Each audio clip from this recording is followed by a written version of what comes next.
Hello everyone, this is Tom Fox. I'm the Compliance Evangelist, and I'd like to welcome you to a special 5-part series on the evolving role of risk, compliance, and ethics.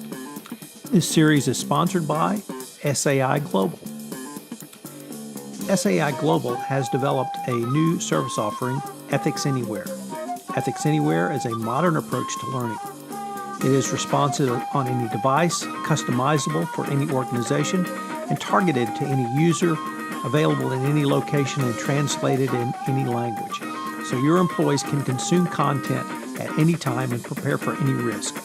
And you can collect data to measure any goal your ethics and compliance program may have. For more information on Ethics Anywhere, check out our sponsor's website, saiglobal.com.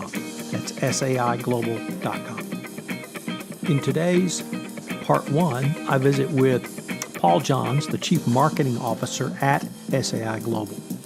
We consider the evolving nature of ethics and compliance marketplace and what it means for the compliance professional and compliance programs. This 5-part series on the evolving role of risk, compliance, and ethics is a special presentation of the Compliance Podcast Network. Hello, everyone. This is Tom Fox. I'm thrilled to be here for our first episode of an exciting podcast series on the evolving role of risk, compliance, and ethics in protecting brand and reputation.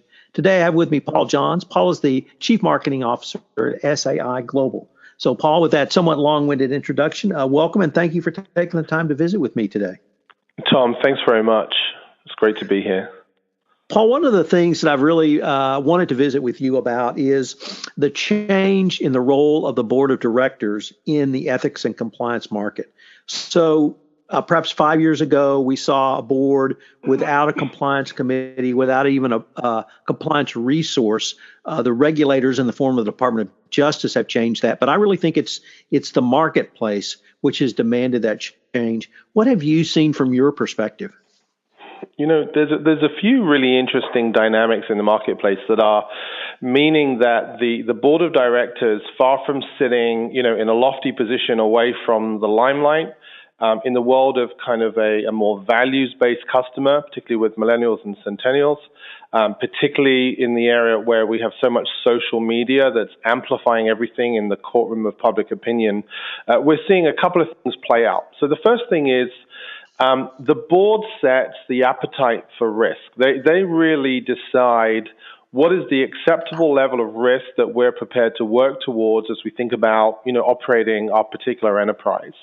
The question becomes, what is the line of sight between that appetite for risk set at the board level and the performance and the behavior of everybody across the company? And so if you imagine that what used to happen is that, boards would kind of get together, they would talk to audit committees, they would have a sense of what markets they want to get into, what products they want to build, the associated risks that might be kind of, need to be considered.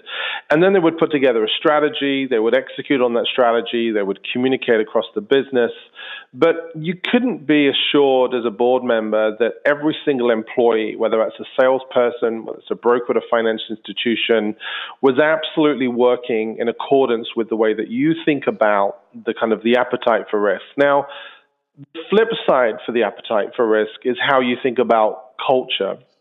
And so it's another dimension to risk, but it's really, again, in that values-based economy. As a CEO, what is it that you expect from your employees day in, day out?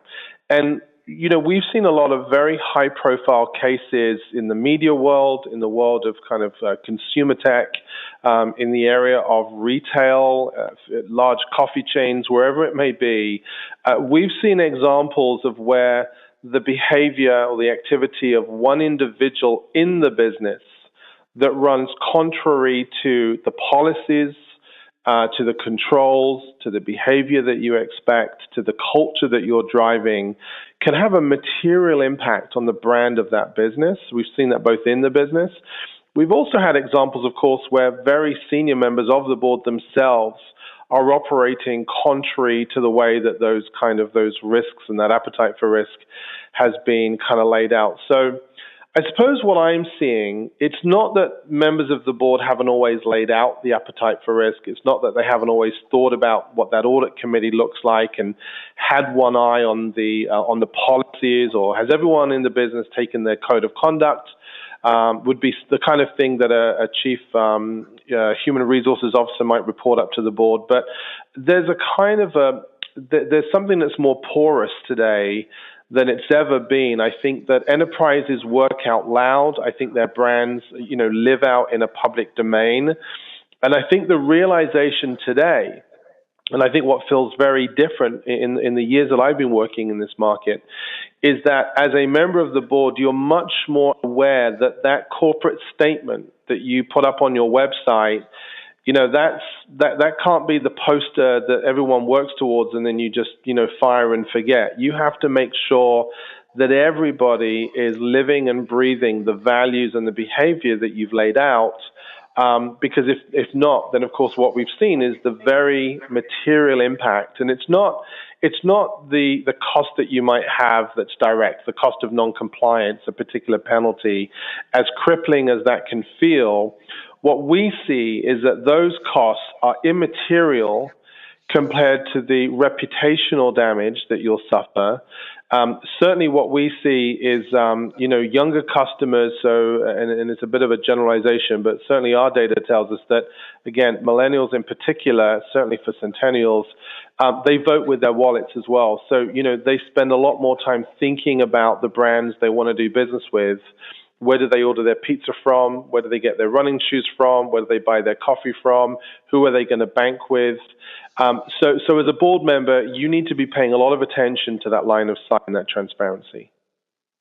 So you really said a lot of great stuff in there, Paul, but I guess the thing that struck me the most was in your description, what I heard was a continuum, or really a business process. I never once heard you say a specific tactical way, have a code of conduct, do training. What I heard you talk about was an overall business process. Is that how you see ethics and compliance fitting into an overall corporate structure as a business process? I think that there are a couple of things to think about, and this is maybe advice I would give you if you're an executive joining a company, if you're an employee thinking of working somewhere, if you're a third party thinking about doing business, if you're a customer, is there's two ways to think about ethics and compliance. There is one that is, in a more highly regulated market, there are some very clear guidelines laid out. There's some very clear prescriptions around the types of policies you need to have in place, the type of learning that people need to undertake. And for sure, you can have a compliance function who, I would say, tick all of the right boxes and do all of the right things, and for the most part, fall on the right side of that baseline of kind of obligation that you would face. How you're reporting back to a regulator, how you're reporting, back to your point, Tom, back up to the board. What I look for is a more of a kind of holistic risk function that is much more proactive. So, for example, one of the questions I ask risk professionals is which of your own KPIs, the measures of your success, are to do with things like influencing upcoming rule changes that might impact your ability to innovate in new markets. What are the KPIs that you have around good code of conduct in the business, around the right ethical behavior? What are you doing around how you actually identify the types of employees that you let into the business, the types of partners or third parties that you do business with? What is the scrutiny? What is the high bar that you set to make sure that you've actually got the right people working with you and working for you? So I suppose my answer to that question is, I don't think it's enough to put in place, a set of rigid policies or just have a separated learning practice. But I think it is important that you're sitting down as a leadership team and saying, what is it that we care about as it relates to the quality of our brand, that we don't just talk about this stuff, but we really live it and breathe it. And then how do we cascade that down into a set of tools and to a set of measures across the whole enterprise to hold ourselves to that very high standard. Now, the learning piece is very important. Policies are very important, and certainly we help with that. But we don't start by coming in and saying, here's a set of courses or here's a set of policies. We often start by saying, let's talk about the brand, what it stands for today, the integrity, the importance of that reputation, and what can we do to help you preserve that in the ways that you kind of talk to customers, speak to partners, and generally go about your day-to-day business.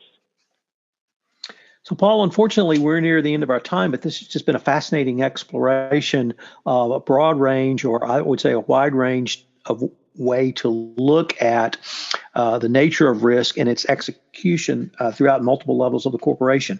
So thank you for taking the time to visit with me today. Great. Thanks, Tom. Hello, everyone. This is Tom Fox again. I hope you've enjoyed this episode in our 5-part exploration of the evolving role of risk, compliance, and ethics. I hope you will check out the SAI Global website to learn about Ethics Anywhere. This 5-part podcast series has been a special presentation of the Compliance Podcast Network.